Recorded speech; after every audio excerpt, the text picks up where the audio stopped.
Além da vida, um encontro semanal com a doutrina dos espíritos, codificada pelo ilustre pensador francês Allan Kardec. Um momento de meditação, um momento de reflexão, um momento de luz. Além da vida, uma mensagem de esperança para um novo amanhecer. Todos os domingos, às 8h30 da manhã, aqui, na Rádio Londrina.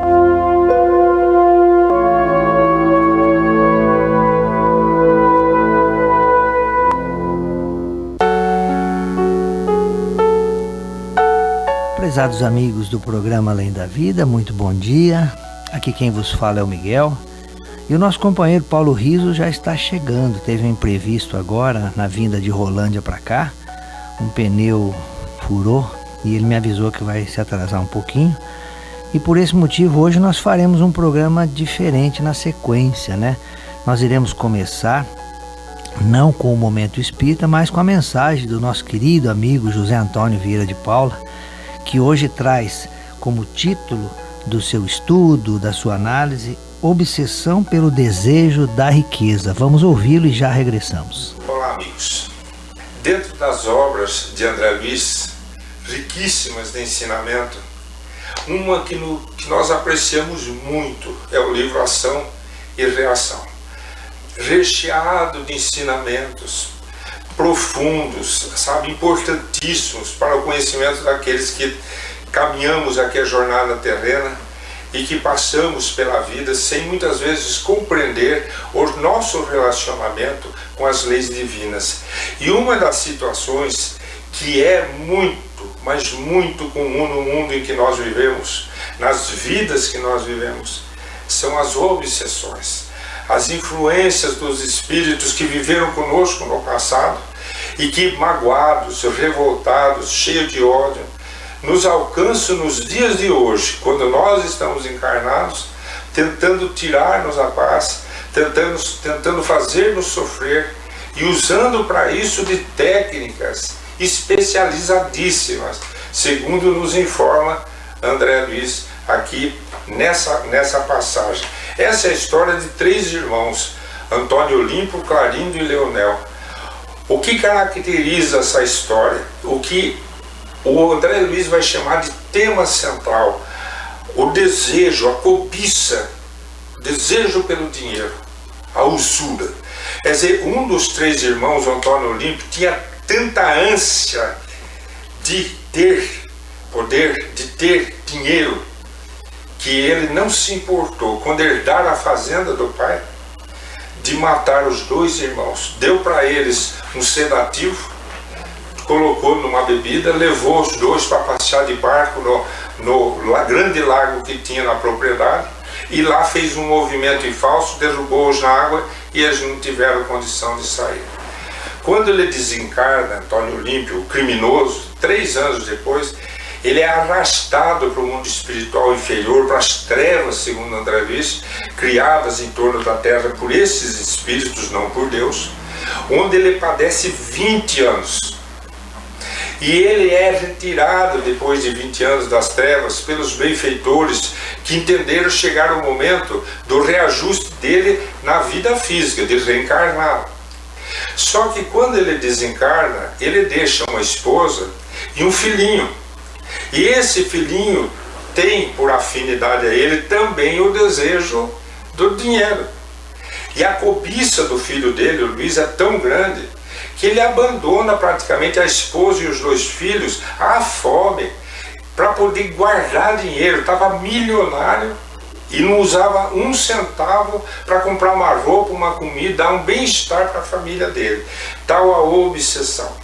Então, quando André Luiz é convidado por Silas, o benfeitor, que trabalhava com Druso na Mansão Paz, para socorrer esse caso, eles vão acompanhados de Alzira, que fora a esposa de Antônio Olímpio, para atender o caso dessa família. E quando eles chegam na fazenda, a primeira cena que surpreende André Luiz é ver aquele grupo de espíritos inferiores, densos, que estão ali perdidos, andando, cada um conversando consigo mesmo e só falando em dinheiro.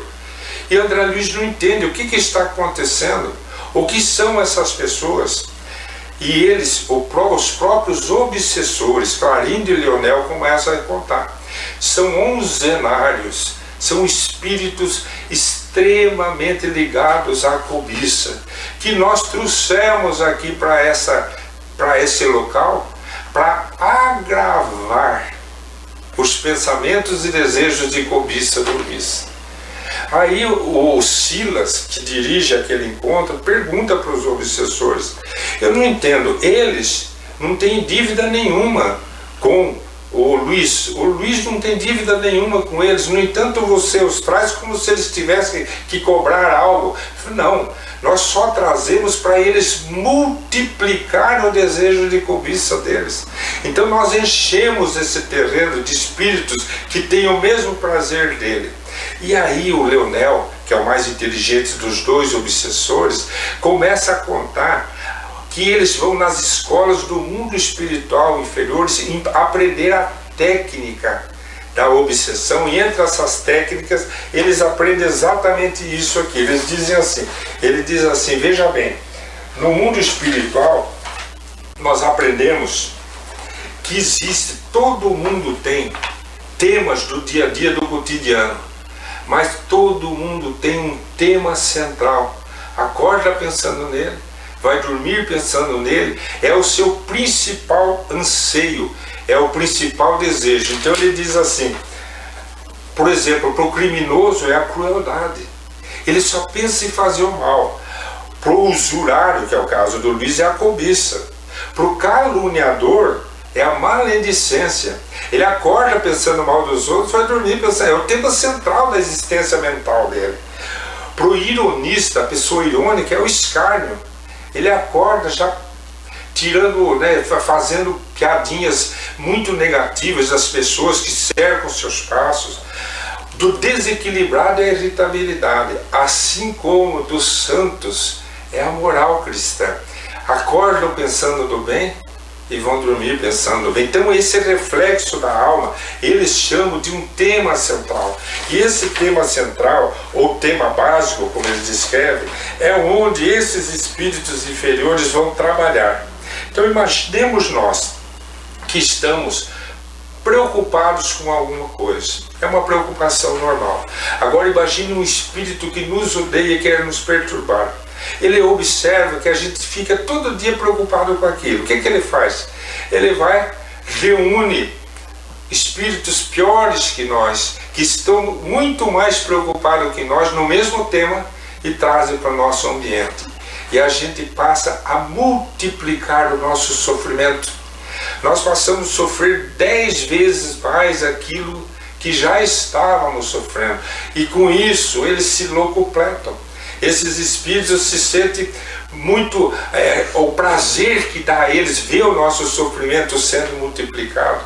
Então aí nesse momento Silas começa a dialogar com Clarindo e com Leonel, perguntando qual que era o motivo de tanto ódio, por que eles faziam aquilo, será que eles não percebiam que eles estavam se comprometendo perante as leis? E aí entra a história, que eu convido vocês a estudarem no livro Ação e Reação, que é uma história maravilhosa, em que o Silas vai confidenciar a sua problemática pessoal. Ele, que é hoje um benfeitor, ele vai contar que ele também teve problema na área do dinheiro, porque quando o pai dele casou de novo com uma pessoa jovem, ele começou a ter medo de perder os bens que herdaria do pai para a nova esposa do pai.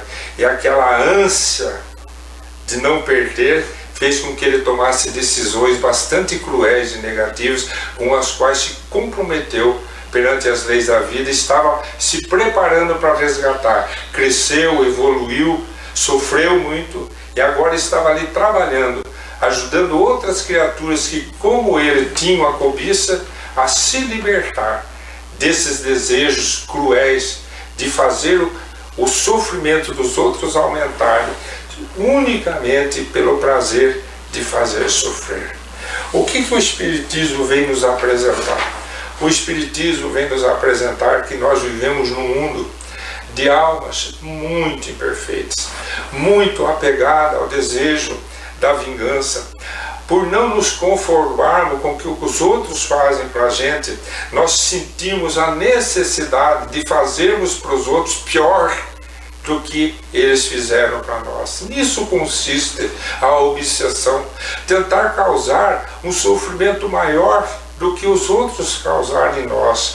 Nós consideramos que o mal que fizeram para nós foi tão grande que é pouco o sofrimento que nós fazemos os outros passar, e passamos a nos alimentar do mal que nós fazemos. Se nós prestarmos atenção, se nós não cuidarmos, nós estaremos sempre nos envolvendo com tentativas de prejudicar a vida dos outros, só porque sentimos-nos prejudicados.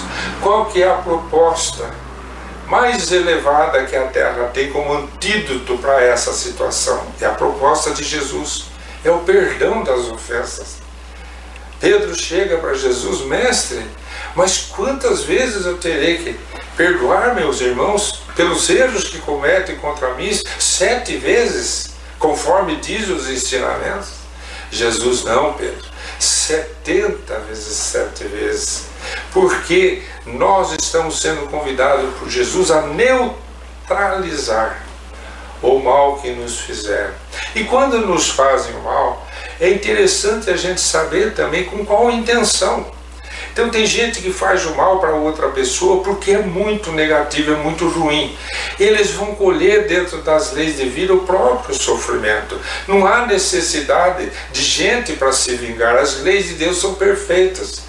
Há aqueles que fazem o mal sem querer e passam a ser perseguidos pelos espíritos inferiores porque eles não admitem terem sofrido. Eles não compreendem que se as leis de Deus permitiram que eles sofressem, foi porque eles estavam em dívida com as leis de Deus. Seja como for, ou seja como seja, o antídoto de tudo isso é o perdão.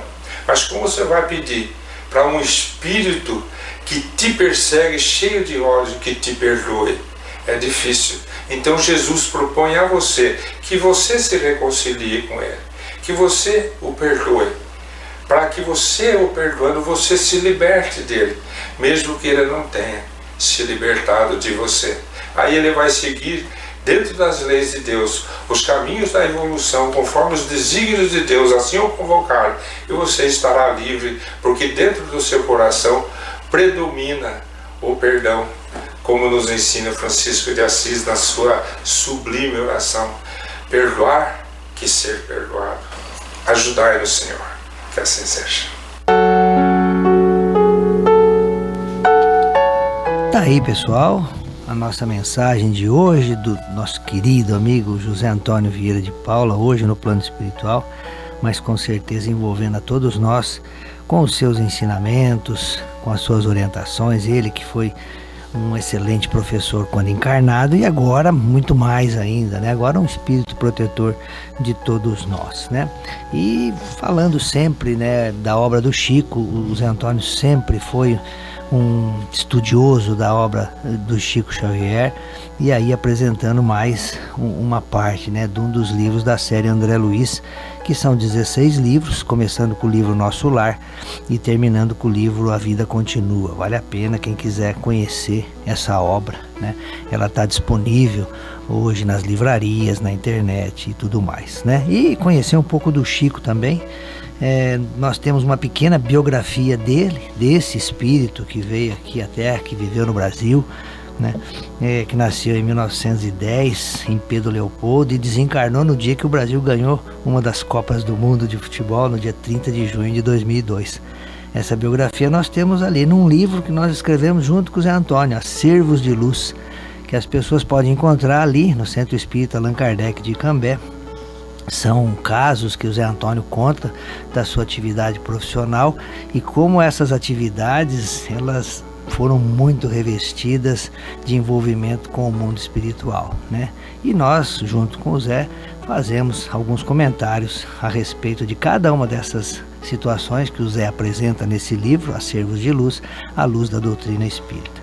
E nesse livro também, pessoal, nós temos uma pequena biografia de Allan Kardec, que nós pedimos licença aos amigos hoje para que nós apresentemos. Por quê? Porque o mês de outubro é o mês consagrado a Allan Kardec, né? É bem interessante porque em 3 de outubro de 1804 nascia Hippolyte Léon Denisard Rivail, né?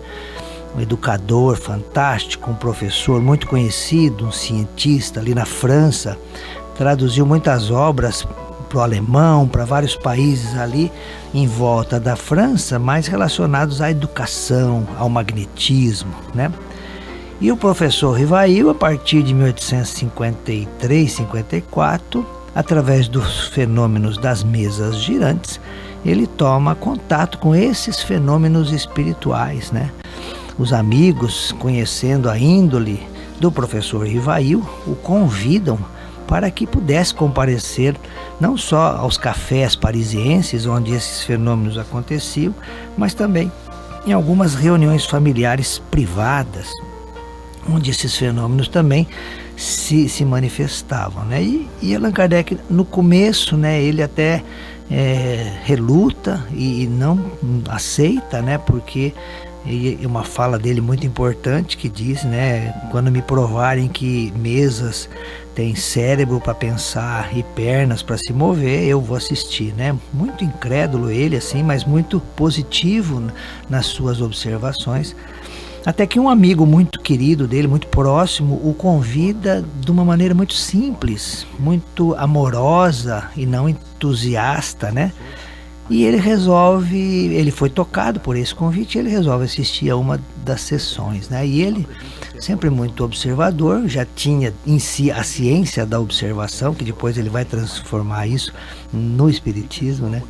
Ele começa a antever por trás daqueles fenômenos materiais de movimentação de objetos, uma ciência, uma filosofia, uma mensagem maior. E ele passa a estudar os fenômenos, até que no dia 18 de abril de 1857, ele deixa o seu nome de professor Rivail e se transforma em Allan Kardec, né, com o lançamento do Livro dos Espíritos ali em Paris, né? Então a gente costuma comentar com as pessoas, né, através de estudos, de exposições, que o professor Rivail nasceu, né, Hippolyte Léon Denisard Rivail, ele nasce no dia 3 de outubro de 1804. E Allan Kardec, ele nasce no dia 18 de abril de 1857, com o lançamento do Espiritismo, né? Os dois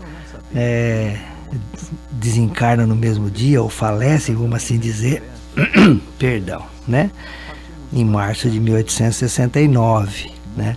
E permanecem imortais até hoje, né? Isso que é mais importante. E nesse livro que eu comentei com vocês, pessoal, o Acervos de Luz, né, de autoria minha, do Zé Antônio minha, né, que vocês vão encontrar ali no Centro Espírita Allan Kardec de Cambé, há uma pequena biografia, né, que está transcrita do Dicionário Universal Novo de Maurice Lachatre, né?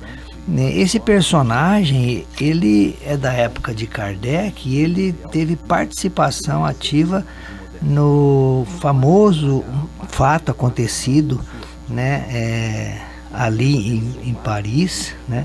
Em Barcelona, melhor dizendo, Paris não, em Barcelona, que foi o Auto de Fé de Barcelona em relação aos livros enviados por Kardec para a Espanha, né? Então, vale a pena a gente ter essa informação dessa pequena biografia de Allan Kardec. Fica aqui a nossa homenagem, o nosso registro para esse mês, onde as casas muitas vezes comemoram os seus meses espíritas, convidando palestrantes de outras entidades, né, para que a data de 3 de outubro ela fique marcada, né?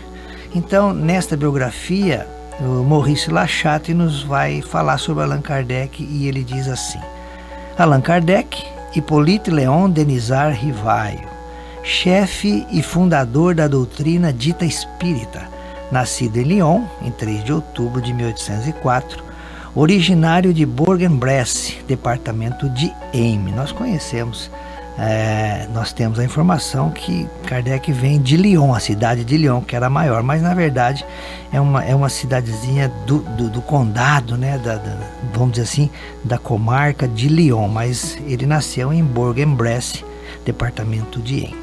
Ainda que fosse filho e neto de advogados e de uma família antiga que se distinguiu na magistratura e na advocacia, não seguiu essa carreira. Desde cedo, dedicou-se ao estudo das ciências e da filosofia. Aluno de Johann Henrique Pestalozzi, na Suíça, tornou-se um dos discípulos eminentes desse célebre pedagogo e um dos propagadores de seu sistema de educação, que exerceu grande influência sobre a reforma educacional na França e na Alemanha. Foi nessa escola que se desenvolveram as ideias que o colocaram mais tarde na categoria dos progressistas e dos livres pensadores. Nascido na região católica, mas educado em um país protestante, os atos de intolerância que sofreu nesse âmbito fizeram-no, a partir dos 15 anos de idade, conceber a ideia de uma reforma religiosa, na qual ele trabalhou em silêncio durante longos anos, com o pensamento de alcançar a unificação das crenças. Mas faltava-lhe o elemento indispensável para a solução desse grande problema. Casou com Amélie Gabrielle Boudet, nascida em 23 de 11 de 1795, portanto mais velha que ele, e o casamento se deu em 6 de fevereiro de 1832. O Espiritismo veio mais tarde, trazer-lhe e dar uma direção especial aos seus trabalhos. Por volta de 1850, no que diz respeito às manifestações de espírito, Allan Kardec se dedicou a observações perseverantes sobre esses fenômenos e se aferrou principalmente a deles deduzir consequências filosóficas, consequências morais religiosas. Entreviu, primeiramente, o princípio das novas leis naturais, aquelas que regem as relações do mundo visível, ou seja, da matéria, e do mundo invisível, do plano espiritual. Reconheceu na ação deste último, do mundo invisível, as forças da natureza, com N maiúsculo, cujo conhecimento lançaria luz sobre uma multidão de problemas tidos como insolúveis, e compreendeu seu alcance sob o ponto de vista científico, social e religioso. Suas principais obras sobre essa matéria são o Livro dos Espíritos, para a parte filosófica, cuja primeira edição foi publicada em 18 de abril de 1857. O Livro dos Médiuns, para a parte experimental e científica, lançado em janeiro de 1861. O Evangelho segundo o Espiritismo, para a parte moral, lançado em abril de 1864. O livro Céu e o Inferno, que tem como subtítulo A Justiça Divina segundo o Espiritismo, lançado em agosto de 1865. E por fim, nos livros, o livro A Gênese, os Milagres e as Predições segundo o Espiritismo, lançado em janeiro de 1868. A Revista Espírita, um jornal de estudos psicológicos, coletânea mensal iniciada em 1º de janeiro de 1858, foi publicada por Allan Kardec até abril de 1869, ou seja, ele falece no final de março e já deixa pronto o número de abril, Fundou em Paris, em 1º de abril de 1858, a primeira sociedade espírita regularmente constituída, sob o nome de Sociedade Parisiense de Estudos Espíritas, cujo objetivo exclusivo era o estudo de tudo que pode contribuir ao progresso dessa nova ciência. O próprio Allan Kardec se justifica por não ter escrito nada sob a influência de ideias pré-concebidas ou sistemáticas. Homem de caráter frio e calmo, ele observou os fatos e, de suas observações, deduziu as leis que os regem. Foi o primeiro a dar-lhes a teoria e a deles formar um corpo metódico e regular. Demonstrando que os fatos falsamente qualificados como sobrenaturais estão submetidos a leis, ele os fez entrar na ordem dos fenômenos da natureza e destruiu assim o último refúgio do maravilhoso e um dos elementos de superstição. Durante os primeiros anos em que se deu importância aos fenômenos espíritas, essas manifestações foram mais objeto de curiosidade que assunto de meditações sérias. O Livro dos Espíritos fez considerar a coisa sob todo um outro aspecto. Então, abandonou-se a dança das mesas, que não havia sido senão um prelúdio, e aliou-se a um corpo de doutrina que abarcava todas as questões que interessavam à humanidade. Data da publicação do Livro dos Espíritos a verdadeira fundação do Espiritismo, que até então não possuía senão elementos esparsos sem coordenação e cujo alcance não podia ser compreendido por todo o mundo. Nesse momento, também, a doutrina fixou a atenção dos homens sérios e teve rápido desenvolvimento. Em poucos anos, essas ideias encontraram numerosos adeptos em todas as camadas da sociedade e em todos os países. Esse sucesso sem precedentes deve-se às simpatias que essas ideias encontraram, mas é devido também, em grande parte, à clareza que é uma das características distintivas dos escritos de Allan Kardec. Abstendo-se das fórmulas abstratas da metafísica, o autor soube colocar-se ao alcance de todo o mundo e fazer-se ler sem cansaço, condição essencial para a vulgarização de uma ideia. Sobre todos os pontos controversos, sua argumentação, de lógica precisa, oferece pouca chance à refutação e predispõe à convicção.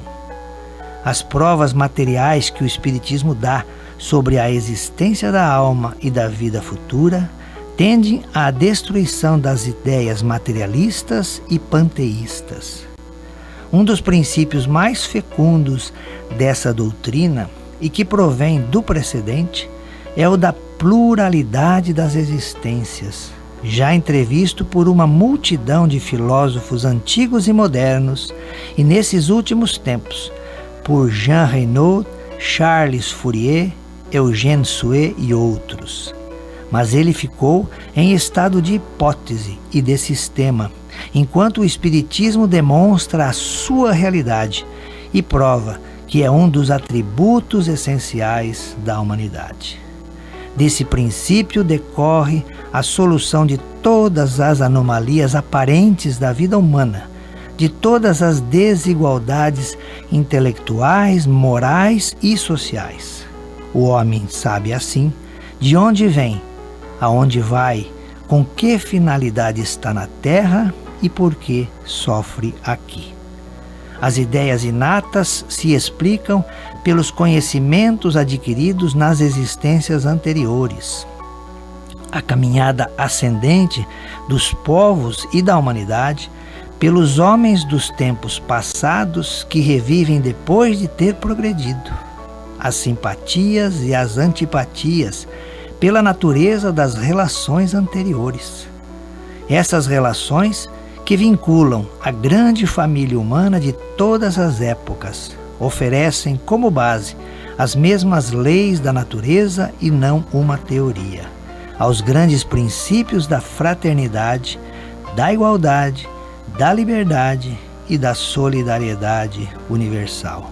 Além disso, ele diz respeito diretamente à religião, na medida em que a pluralidade das existências, sendo a prova do progresso da alma, destrói radicalmente o dogma do inferno e das penas eternas, incompatível com esse progresso. Com esse dogma ultrapassado, caem os numerosos abusos dos quais ele foi a origem. Em lugar do princípio, fora da igreja não há salvação, que mantém a separação e a animosidade entre as diferentes seitas e que fez verter tanto sangue, o Espiritismo tem por máxima: fora da caridade não há salvação. Isto é, a igualdade de todos os homens perante Deus, a tolerância, a liberdade de consciência e a benevolência mútua. Em lugar da fé cega que aniquila a liberdade de pensamento, ele diz: não há fé inquebrantável, senão aquela que pode olhar a razão de frente em todas as eras da humanidade. É preciso uma base para a fé, e essa base é a inteligência perfeita daquilo em que se deve crer. Para crer, não é suficiente ver, é preciso, sobretudo, compreender. A fé cega já não é deste século.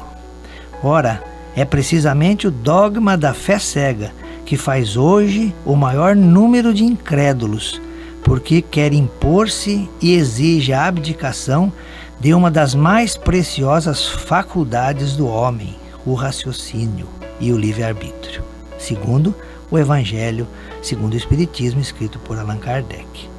A doutrina espírita, tal como se mostra nas obras de Allan Kardec, encerra em si os elementos de uma transformação geral nas ideias, e a transformação das ideias leva forçosamente àquela da sociedade.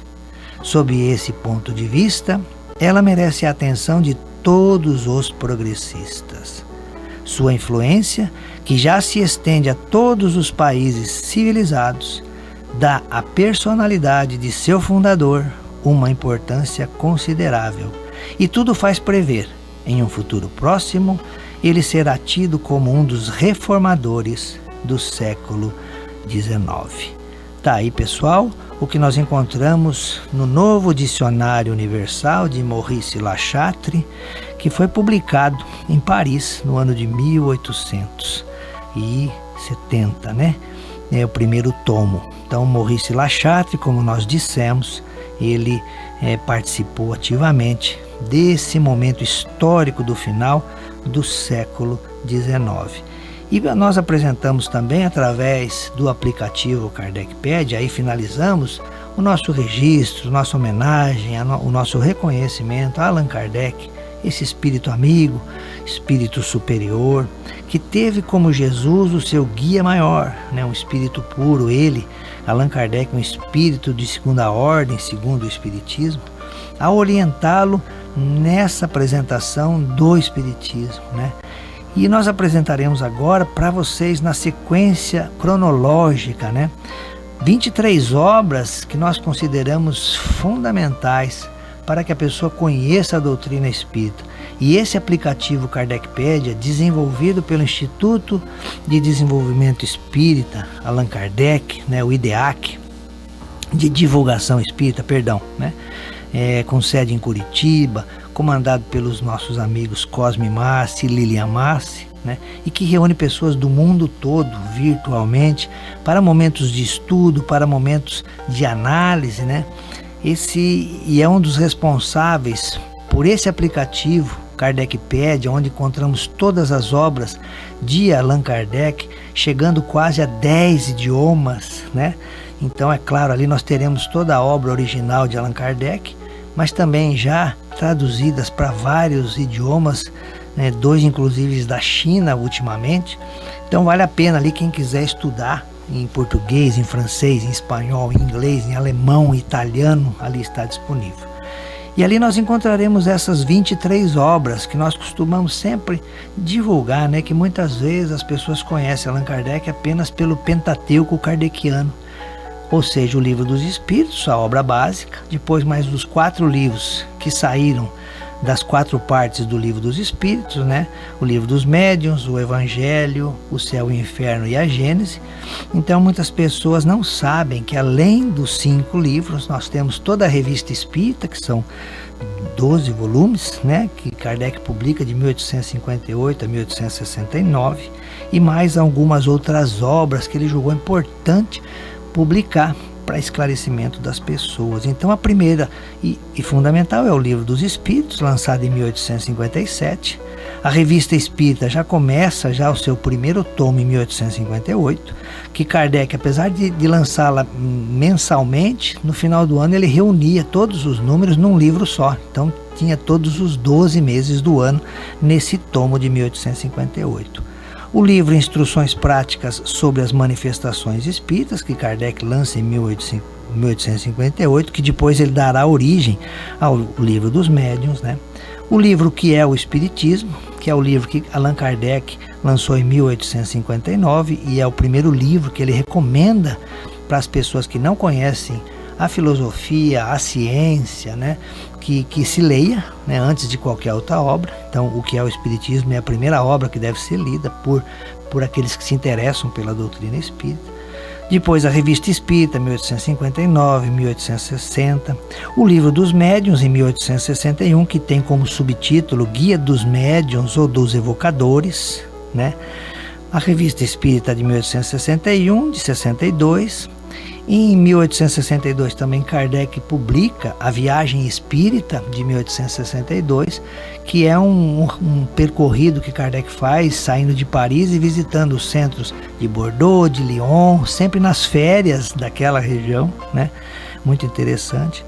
O livro Espiritismo em sua mais simples expressão, que ele lança em 1862, a Revista Espírita de 1863, o Evangelho segundo o Espiritismo, né, que trata de toda a moral espírita, é o desenvolvimento da segunda parte do Livro dos Espíritos, que trata do mundo espírita, o mundo dos espíritos, que ele lança em 1864. Um outro livreto que ele lança também em 64, Resumo da Lei e dos Fenômenos Espíritas, a Revista Espírita de 1864, o livro Céu e Inferno, que ele lança em 1865, que tem como subtítulo A Justiça Divina segundo o Espiritismo.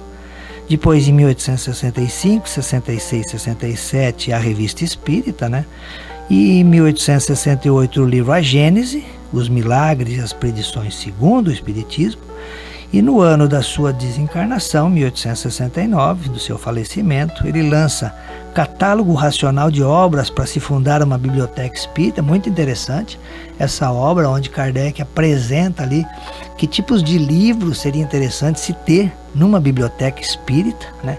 Ele coloca inclusive obras que à época falavam até contra o espiritismo, e ele recomendava essas obras para que as pessoas pudessem entender e verem os argumentos dos contrários, né? Isso é um bom exercício para nós fazermos até em relação à nossa vida, né?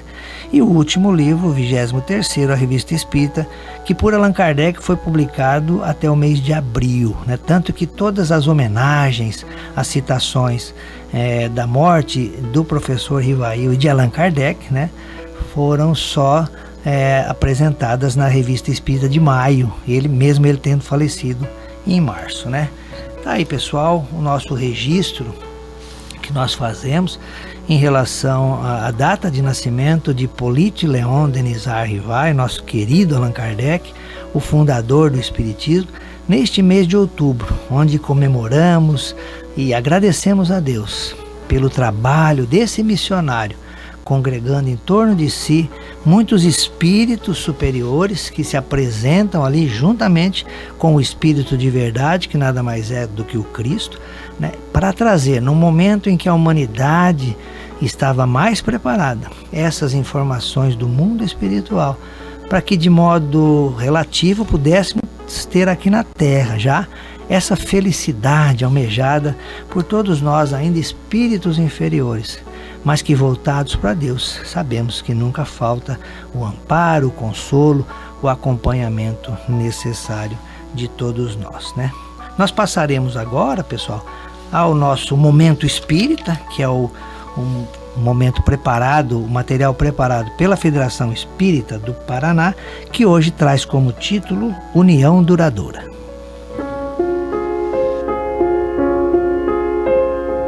Embora as transformações na forma de viver ocorridas ao longo dos tempos, as pessoas ainda enfrentam dificuldades para encontrar a própria felicidade. Entre essas, apresenta-se a formação de um novo lar.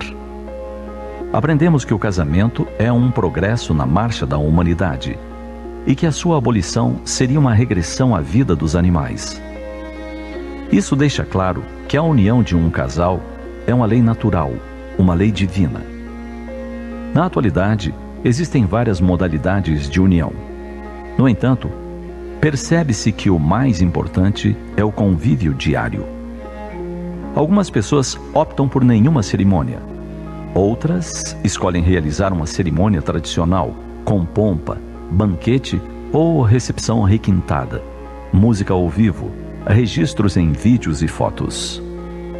Entretanto, temos que convir que o mais importante para o relacionamento de um casal não é nenhum desses itens.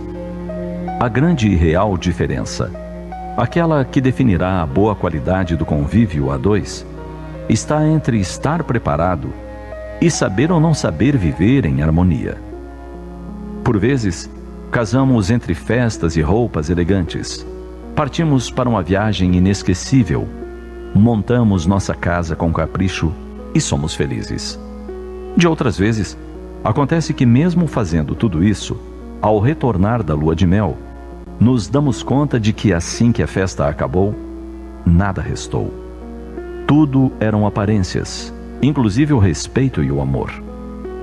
Portanto, o mais importante é construirmos um novo ninho, entrelaçando sonhos e ideais de forma constante e prazerosa no dia a dia.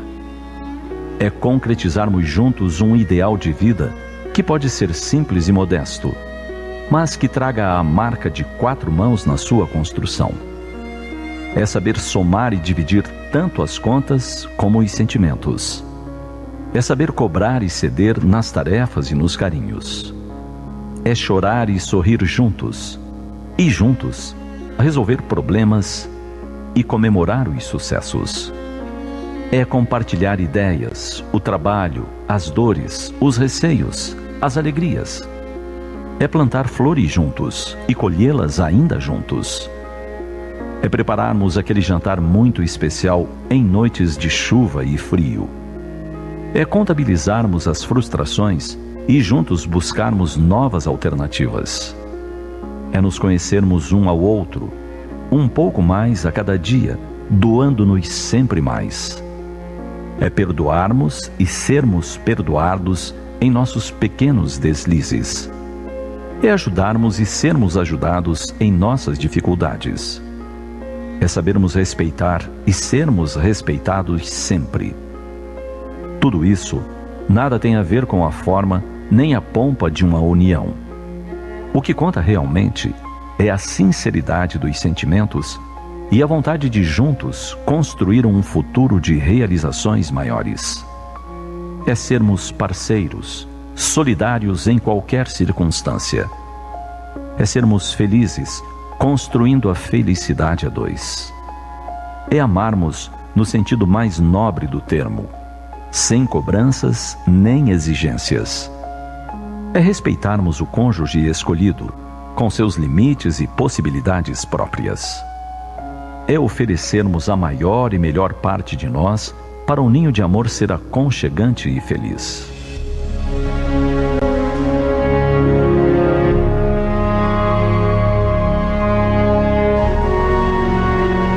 O casamento ideal é feito sempre de doação, porque o verdadeiro amor não é o que se recebe, mas sim o que se doa. Façamos de nossa união o ninho acolhedor com que sonhamos.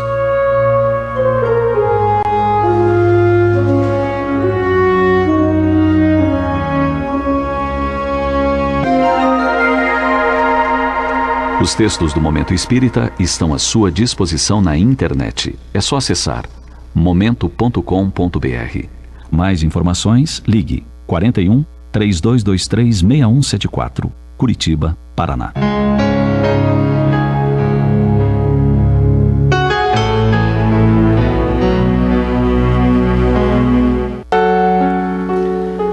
Tá aí, pessoal, a nossa mensagem de hoje do Momento Espírita.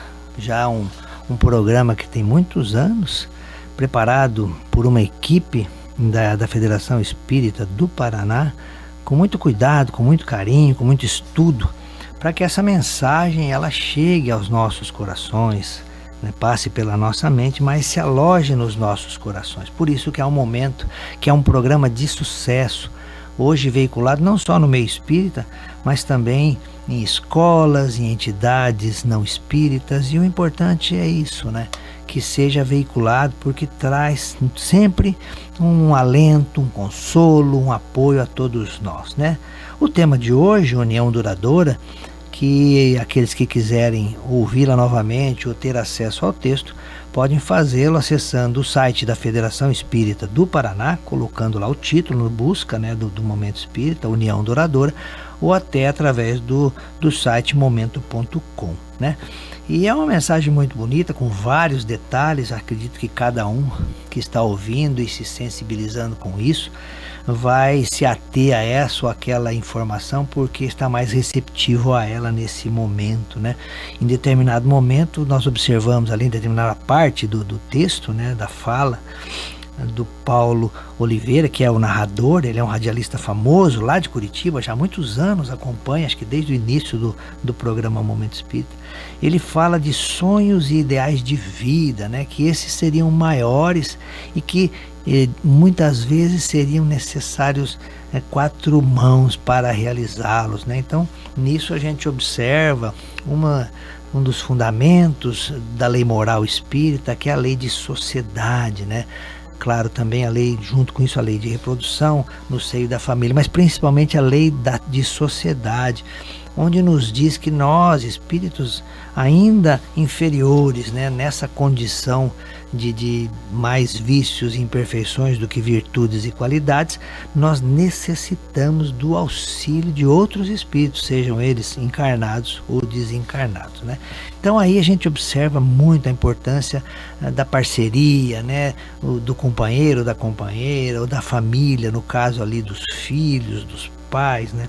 Então, para que essas realizações no bem, principalmente, claro, né, elas possam se fortalecer, porque mesmo que tenhamos, né, essa preocupação de não errar, né, claro, de sempre acertar, isso seria o ideal, fazermos, por exemplo, a caminhada em direção a Deus em linha reta, né, não tendo os desvios que muitas vezes a nossa escolha equivocada ou a nossa falta de renúncia proporciona nas nossas vidas, né? Então, o ideal seria isso, que nós só pudéssemos trabalhar no bem, mas ainda não, ainda trazemos no nosso âmago, né, essa dificuldade de renúncia, essa dificuldade de escolha, e por isso muitas vezes sofremos, né? E também em outra parte diz assim, que a importância de juntos poder compartilhar frustrações que serão naturais nas nossas vidas, né, em vários momentos, porque ainda estamos nessa condição de inferioridade, mas não estamos desamparados, temos principalmente o auxílio e a companhia do nosso anjo guardião, né, que é um espírito mais elevado, designado por Deus, e que nos acompanha, pessoal, desde quando éramos espíritos ainda uma fase mais rudimentar, ou seja, espíritos mais primitivos, recém-saídos da criação. Outro dia, no nosso estudo, no nosso grupo mediúnico, coordenado pelo colega William de Curitiba, é um grupo virtual, né? E nós estamos estudando ali os anjos guardiães, né? Nós tivemos esse questionamento, né? Mas desde quando esses espíritos protetores estão conosco, né? Esse espírito específico designado por Deus. E a informação vinda de Allan Kardec é que desde as primeiras encarnações, né? E nós chegamos à conclusão na discussão que é isso. Deve haver um componente espiritual muito forte ligado a esse acompanhamento, uma vez que os espíritos recém-criados, né, sem saber e sem moral, né, nada tem de senso moral, então são mais instintos do que propriamente uma inteligência desenvolvida. Então deve haver alguma ligação mais espiritual do que material para justificar esse acompanhamento, né? Muitas vezes nós não sabemos pela nossa ainda pequenez intelectual, mas provavelmente deve ser em relação a isso. E no grupo, pessoal, quando a gente fala grupo é mais de um, né? Nós compartilhamos frustrações, como diz o texto, e também alternativas. Então, é claro que nessa caminhada vão ocorrer os tropeços, vão ocorrer as dificuldades, que é característico não só do mundo em que habitamos, um mundo ainda de provas e expiação, mas principalmente pela nossa característica evolutiva. Então, é uma mensagem muito bonita que deve ser ouvida mais vezes para nos facilitar o entendimento, né? Porque a repetição das coisas no bem, dos ensinamentos morais, seja através do Evangelho de Jesus, seja através do Espiritismo, que reproduz ou vivifica essa mensagem cristã, né? É necessário para nós, né? Esse reaprendizado, essa repetição faz muito bem. Hoje, em função da ausência do Paulo, né, por esse motivo mecânico no carro dele que deu problema, nós vamos, já caminhando para o final do programa, nós vamos aproveitar um texto que está no Evangelho segundo o Espiritismo, ou seja, é o livro que trata da moral espírita, é o livro que se recomenda seja lido nas reuniões familiares de Evangelho no lar, porque trata especificamente da moral, que é o tesouro maior do espírito, né? Então ali quando nós nos reunimos, familiares, muitas vezes alguns amigos, é esse o livro a ser recomendado. Por quê? Porque há na essência dele um objetivo de levar o conhecimento da moralidade, da ética, né? Da ética cristã. E é isso que nós precisamos, isso não se perde da matéria, fica conosco, né? E ali no capítulo 5º, que é o maior capítulo desse livro, várias vezes vocês já devem ter ouvido aqui comentários a respeito desse capítulo, né, que é Bem-aventurados os aflitos. Eu lembro do Eurípides trabalhando muitas vezes aqui no programa da rádio, lá no Centro Espírita Allan Kardec de Cambé, esse tema. Por quê? Porque é a nossa realidade, né? A aflição faz parte da nossa vida. E quando nós observamos, os evangelistas já ali no Novo Testamento já reproduzem essa fala do Cristo, né? Bem-aventurados os aflitos, né? Porque eles serão consolados, né? Então essa é uma frase muito conhecida de Jesus e que Kardec começa a analisar no item 3 desse capítulo 5º do Evangelho segundo o Espiritismo, sob o subtema Justiça das Aflições, né? Perdão. Então Kardec nos diz assim sobre esses acontecimentos, essas vicissitudes, por exemplo, né, hoje, né, por que determinadas situações imprevistas como essa, né, do Paulo furar um pneu do seu carro e ele não poder comparecer a um programa cristão, a um programa espírita, né? Então a gente pode pensar vários motivos que desconhecemos, né? Nós não conseguimos abarcar toda a ocorrência que acontece na nossa vida, no nosso planeta. Mas uma das coisas que me ocorre agora, né, eu pensava nisso quando ouvi a mensagem do Zé Antônio, né, que normalmente é no final do programa e nós colocamos por esse imprevisto no começo, né, eu pensei que uma pessoa que queria ardentemente ouvir uma mensagem do Zé Antônio, mas tinha um compromisso. Depois não teria como acessar depois o programa por internet, mas ele queria ouvir e ele tinha um compromisso depois das 9, então o seu desejo foi atendido. Pode ser, né? Mas por que eu tenho que furar o pneu do Paulo, né? Aí é outra pergunta que a pessoa pode fazer. Olha, coisas do mundo de provas e expiações, né? Então, muitas vezes nós participamos de determinados fenômenos, acontecimentos aqui da Terra, que é característico desse tipo de planeta onde nós estamos encarnados por merecimento, por necessidade, né? E que não fazia parte da nossa programação reencarnatória, mas está relacionado com o nosso progresso moral, com o nosso progresso intelectual, né? Então é muito difícil a gente saber de tudo, por isso entregar as coisas para Deus, assim, no sentido de ter a fé da confiança que Ele está no comando, isso sempre é muito bom, né? Tanto que Kardec coloca como primeiro item na análise dessa frase de Jesus, bem-aventurados os aflitos, porque eles serão consolados, né? Ou bem-aventurados os que choram, tem uma tradução assim também. Kardec vai dizer o seguinte: somente na vida futura podem efetivar-se as compensações que Jesus promete aos aflitos da terra.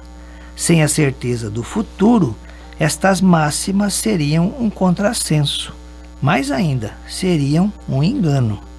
Mesmo com essa certeza, dificilmente se compreende a conveniência de sofrer para ser feliz. Dizem, para se ter maior mérito. Mas então, pergunta-se, por que sofrem uns mais do que outros? É uma pergunta lógica que faríamos, né? Porque nascem uns na miséria e outros na opulência, sem coisa alguma haverem feito que justifique essas posições? Porque uns nada conseguem, ao passo que a outros tudo parece sorrir? Todavia, o que ainda menos se compreende é que os bens e os males sejam tão desigualmente repartidos entre o vício e a virtude, e que os homens virtuosos sofram ao lado dos maus que prosperam. A fé no futuro pode consolar e infundir paciência, mas não explica essas anomalias que parecem desmentir a justiça de Deus. Isso é Kardec falando, pessoal, ali no capítulo 5º do Evangelho segundo o Espiritismo. Entretanto, desde que admita a existência de Deus, ninguém o pode conceber sem o infinito das perfeições. Ele necessariamente tem todo o poder, toda a justiça, toda a bondade, sem o que não seria Deus. Se é soberanamente bom e justo, não pode agir caprichosamente nem com parcialidade. Logo, as vicissitudes da vida, ou seja, as dificuldades, derivam de uma causa, e pois que Deus é justo, justa há de ser essa causa. Isso, o de que cada um deve bem compenetrar-se. Aí está o nosso trabalho, a nossa obrigação, o nosso dever de se compenetrar, de que se Deus é justo, nada do que acontece não passa por essa justiça de Deus.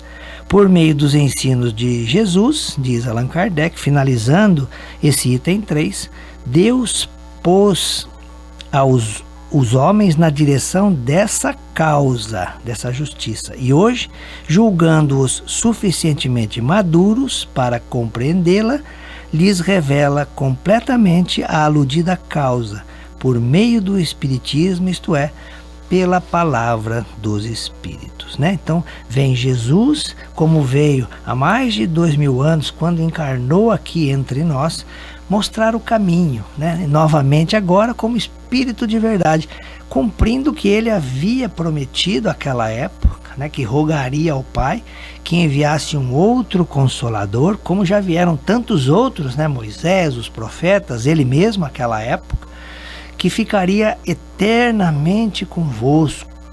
Esse eternamente é muito interessante, que não pode ser personificado. Então, haveria de ser uma doutrina que permanecesse com as pessoas o tempo necessário para o devido aprendizado, né? Uma vez que Jesus comentou que não sairíamos daqui até cumprir o último ceitil, ou seja, no nosso caminho de progresso em direção a Deus, nós temos que esgotar todas as possibilidades de conhecimento de progresso na Terra ou no nível dos planetas da Terra, né, planetas de provas e expiação, para aí sim ascender a um mundo melhor. Por quê? Porque já estamos melhores, já damos esse salto de qualidade.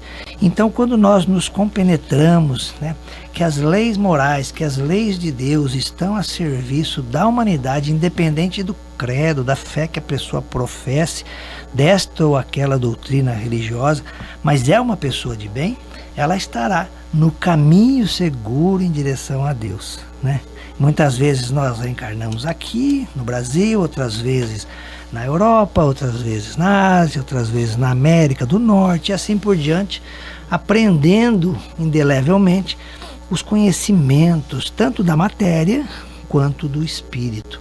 E não importa a denominação que nós tenhamos. Tá aí, pessoal, o nosso programa de hoje, já caminhando para o seu final. Uma pena que não tivemos a companhia do nosso querido Paulo Riso, mas esses acidentes acontecem. E espero que vocês tenham absorvido a mensagem de hoje do programa, desejando a todos um ótimo domingo e uma semana de muitas realizações no bem. Que assim seja. Além da vida, um encontro semanal com a doutrina dos espíritos, codificada pelo ilustre pensador francês Allan Kardec. Um momento de meditação, um momento de reflexão, um momento de luz. Além da vida, uma mensagem de esperança para um novo amanhecer. Todos os domingos, às 8h30 da manhã, aqui, na Rádio Londrina.